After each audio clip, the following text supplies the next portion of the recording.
বাজারে এই বাজারটিতে একদিন অর্থাৎ একদিন রাত এবং পরের দিন বিকেল পর্যন্ত সেই বাজারটিতে কয়েক কোটি টাকা বিক্রি হয়। আমরা আর যে পণ্যগুলি বিক্রি হয় তার বেশিরভাগই সবজি, বিভিন্ন ধরনের ফলমূল এবং মশলা জাতীয় বিভিন্ন ধরনের পণ্য।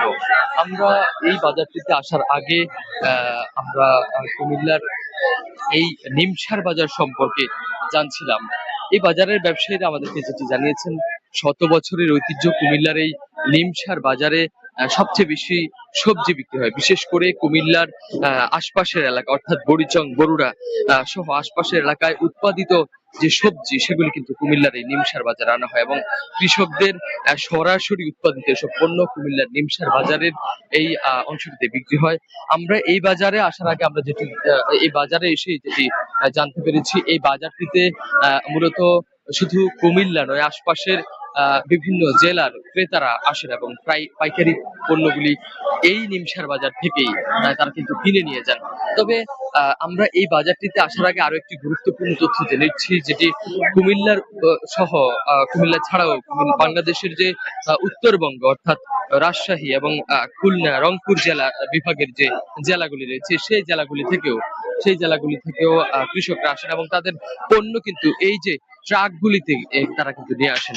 তবে এই ট্রাকগুলিতে তারা যেটি করেন কৃষকরা, তারা কিন্তু একেবারেই তাদের উৎপাদিত সেসব পণ্য নিয়ে গতকাল রাতেই তারা কিন্তু কুমিল্লার এই নিমসার বাজারে এসেছেন এবং নিমসার বাজারে তারা আসার পরেই তারা কিন্তু কুমিল্লার এই বাজারে তারা তাদের পণ্যগুলি পাইকারি দরে বিক্রি করেন এবং আমরা যেটি জেনেছি বাজারে এসে, এই বাজারে মূলত পাইকারি পণ্যের সঙ্গে খুচরাও বিক্রি করা হয়। অর্থাৎ কুমিল্লার এই বাজারটি মূলত তিনটি ভাগে বিভক্ত।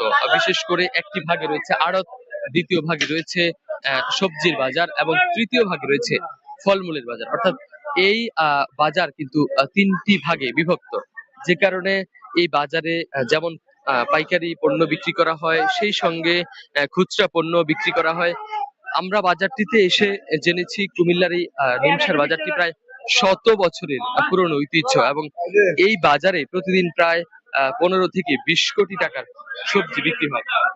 তবে মৌসুম ভেদে সেই ব্যবধান আরো কয়েক গুণ বেড়ে যেতে পারে। বিশেষ করে শীতকালীন সবজির দাম যখন সবজির উৎপাদন যখন একেবারে তুঙ্গে উঠে যায়, তখন কিন্তু এই বাজারের সবজির বিক্রি বেড়ে যায়। তবে সেই সময়টায় সবজির দাম কিছুটা লাগামের মধ্যে থাকলেও সবজির বাজারের পরিস্থিতিটা বদলে যায় যখন কুমিল্লার আশপাশের যে জেলাগুলি রয়েছে সেই জেলাগুলির সবজি উৎপাদন একেবারে বন্ধ হয়ে যায়। বিশেষ করে যখন সবজি উৎপাদন বন্ধ থাকে শীতকাল ছাড়া বাকি সময়টায় কুমিল্লার আশপাশের সবজিগুলো উৎপাদন কম হয়, তখন সবজির দাম কিন্তু বেড়ে যায়। এছাড়াও তবে রমজান এবং ঈদ কেন্দ্রিক এই বাজারের পরিস্থিতি কিন্তু বদলে যায়। বিশেষ করে তখন ফলের চাহিদা বেড়ে যায়, আর স্বাভাবিক সময়ে সবজির চাহিদা কয়েক গুণ থাকায় কিন্তু ব্যবসায়ীরা কিন্তু একেবারে লাভবান হতে থাকেন। তবে একটি বিষয় যেটি এই বাজার কিন্তু ঢাকা চট্টগ্রাম মহাসড়ক লাগোয়া কুমিল্লার বুড়িচং অংশে পড়েছে, যে কারণে এই বাজারের কয়েক হাজার মানুষ ব্যবসায়ীরা কিন্তু প্রতিদিন ভিড় করে, যে কারণে বাজারে একটি দীর্ঘ সময় বাজারের কারণে মহাসড়কেও যানজট সৃষ্টি। এবং আমরা সকালে যখন এসেছি তখন কিন্তু আমরা দীর্ঘ যানজট দেখেছি এই মহাসড়কের এই অংশটিতে। আমরা আরেকটি গুরুত্বপূর্ণ তথ্য জানিয়ে রাখি, এই বাজারটি কিন্তু প্রতি বছর ইজারা দেওয়া হয় এবং ইজারার মাধ্যমে কিন্তু একটি পক্ষ এই বাজারের ইজারা সংগ্রহ করেন এবং ইজারা সংগ্রহের মাধ্যমে তারা কিন্তু বাজারটিকে পরিচালনা করেন। তবে এই বাজারের ব্যবসায়ীদের সঙ্গে কথা বলে যেটি জানা গেছে, গত 5 আগস্টের পূর্বে এই বাজারের যে ইজারার যে টাকা অর্থাৎ যে চাঁদা তোলা হতো, সেটি খাজনা তোলা হতো, সেটি কিন্তু অতিরিক্ত পরিমাণ ছিল। 5 আগস্টের পর সেটি কিন্তু কিছুটা কমিয়ে আনা হয়। এছাড়াও অভিযোগ ছিল যে 5 আগস্টের পূর্বে এই বাজারটিতে একটি পক্ষের আধিপত্য ছিল, কিন্তু 5 আগস্টের পরে সে আধিপত্যটা কিছুটা কমে গেছে। আমরা এই বাজারে যখন এসেছি আমরা দেখেছি বাজারের এপার ওপার প্রান্ত প্রায় 1 কিলোমিটার জুড়ে বাজার বসেছে এবং বাজারের এমন কোনো সবজি নেই যে এই বাজারে নেই। আমরা প্রত্যেকটি সবজি দেখেছি এবং সবজির দাম দেখেছি। গত কয়েকদিনের তুলনায় সবজির দাম ব্যবসায়ীরা বলছেন যে কিছুটা কমছে। এর একটি বড় কারণ হলো যে কুমিল্লার আশপাশের উপজেলাগুলিতে এখন সবজি উৎপাদন শুরু হয়েছে এবং শীতকাল আসছে বলে সবজির উৎপাদন বেড়েছে। বিশেষ করে গোমতীর চরগুলিতে যে সবজি উৎপাদন হয় সেই সবজির দাম কিছুটা, সবজির উৎপাদন এই সময়টা কিছুটা বেড়ে যায় এবং সেই কারণেই কিন্তু সবজির দামও কিছুটা কমে গেছে। তবে একটি গুরুত্বপূর্ণ তথ্য যেটি আমাদেরকে জানিয়েছে ব্যবসায়ীরা, যে এই বাজারের আহ কিন্তু রাতের বেলায় ব্যবসাটি বেশি জমজমাট হয়ে ওঠে। বিশেষ করে আহ রাত যখন আহ রাত যখন 11টা বাজে তখনই কিন্তু বিভিন্ন অঞ্চল থেকে ব্যবসায়ীরা তাদের পণ্য নিয়ে কিন্তু আসেন এবং সেই পণ্য তারা কিন্তু দেখান।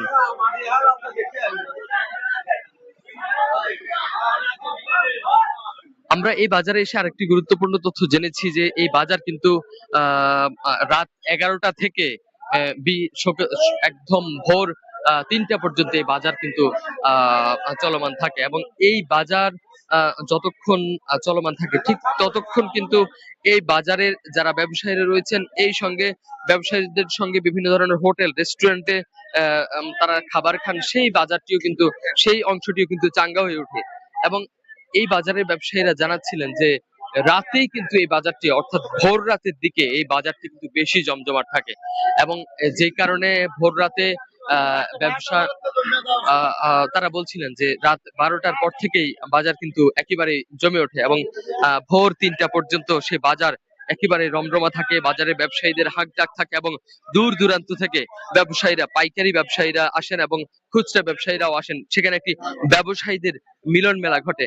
আমরা এই বাজারে আসার পর দেখেছি যে ব্যবসায়ীদের মিলন মেলা, তবে সেটি আমরা সবচেয়ে বেশি দেখেছি যখন ভোরে এসেছিলাম। তখন দেখছিলাম যে চারপাশে ট্রাক নিয়ে অপেক্ষা করছেন একটি ব্যবসায়ীদের একটি দল, আর অপর পাশে কিন্তু ব্যবসায়ীদের আরেকটি দল অপেক্ষা করছেন সেই সবজি কিনে নিয়ে যাওয়ার জন্য। তবে এখানে এসে আমরা যেটি জেনেছি, শুধু বাংলাদেশের নয়, বিভিন্ন দেশ থেকে আসা, বিশেষ করে গাজর সহ বিভিন্ন দেশ থেকে আসা বিভিন্ন ধরনের ফলমূল এবং সবজি কিন্তু এই বাজারে বিক্রি হয়। আমরা যেটি জেনেছি, এই বাজারটি হলো দেশের দ্বিতীয় বৃহত্তম সবজির বাজার এবং এই বাজারটি দক্ষিণ পূর্বাঞ্চলের একটি বড় বাজার এবং এই বাজার থেকে পার্বত্য জেলা চট্টগ্রাম, খাগড়াছড়ি এবং বান্দরবানের দিকে সবজি আনা নেওয়া এবং ফলমূল কিন্তু আনা নেওয়া হয়। এছাড়াও উত্তরবঙ্গের জেলা রাজশাহী, মাগুরা, খুলনা, গাইবান্ধা, বিশেষ করে ঠাকুরগাঁওয়ের সবজি কিন্তু এই এলাকায় খুবই পরিচিত এবং এই এলাকার মানুষ সেই উত্তরবঙ্গের নাম বলে বলে কিন্তু সবজি বিক্রি করছেন। আপনারা দেখতেই পাচ্ছেন সবজি বিক্রেতারা কিন্তু একেবারে ডেকে ডেকে দাম ধরে ধরে ডেকে ডেকে কিন্তু সবজি বিক্রি করছেন এবং তাদের একেবারে প্রতিদিনের পরিচিত চেহারা হয়ে উঠেছে এই সবজি বিক্রির যে চিরাচরিত চিত্র। আমরা চেষ্টা করব একজন ব্যবসায়ীর সঙ্গে কথা বলতে। আমরা আপনার সঙ্গে একটু কথা বলতে চাই। আপনি নিশ্চয়ই এই বাজারে দীর্ঘদিন ধরেই ব্যবসা করছেন। এই বাজারের ব্যবসার পরিস্থিতি কেমন এবং এই বাজারের ব্যবসার যে আর্থিক পরিমাণ সেটি আসলে কেমন? এখানে আসলে প্রত্যেকদিন 15 থেকে 20 কোটি টাকা লেনদেন হয়, বুঝছেন। আর এখানে আনুমানিক ঘর আছে 7 থেকে 800, এটাই। এই বাজারের সবজির দাম নিয়ে একটু দাম বাজার দিন দিন হিসেবে ভিন্ন রকম হয়। আজকে মরিচ বিক্রি করছে 135 থেকে 40, চিন বিক্রি করছে 160, 80, লাউ বিক্রি করছে 700 টাকা বস্তা 20 পিস। তারপর হচ্ছে আপনার ছড়া বিক্রি হচ্ছে আপনার 25 থেকে 26 টাকা, এটাই আর কি। আমার ঘরে যেটা বেরছে সেটাই বলছে আর কি। ধন্যবাদ। আমরা একজন ব্যবসায়ীর সঙ্গে কথা বলছিলাম, তিনি আমাদেরকে জানাচ্ছিলেন সবজির দাম এবং কি পরিমাণ সবজি কুমিল্লার এই বাজারটিতে বিক্রি হয়। আমরা এখানে এসে ব্যবসায়ীদের সঙ্গে কথা বলে জেনেছি এই বাজারে মূলত টনে টনে সবজি বিক্রি হয়। এই টনে টনে সবজি বিক্রির কারণে কিন্তু এই বাজারে সবজি পরিবহনের বিভিন্ন ধরনের পরিবহন আসে, যেই পরিবহনের কারণে কুমিল্লার এই বাজারটিতে দেখতেই পাচ্ছেন মহাসড়কের এই অংশটিতে বেশিরভাগ সময় যানজট লেগে থাকে এবং সেই সঙ্গে আহ, পরিবহনের ধীরগতি একেবারেই এই এলাকার স্বাভাবিক ঘটনা। আমরা আরেকটি বিষয় দেখছি যে এই বাজারের যে পণ্য পরিবহনের যে পরিবহনগুলি রয়েছে সেগুলি কিন্তু এই বাজারের মহাসড়কের এই অংশটিতেই দাঁড়িয়ে থাকে, অপেক্ষমান থাকে, যে কারণে মহাসড়কে দীর্ঘ সময় যানজট সৃষ্টি হয়।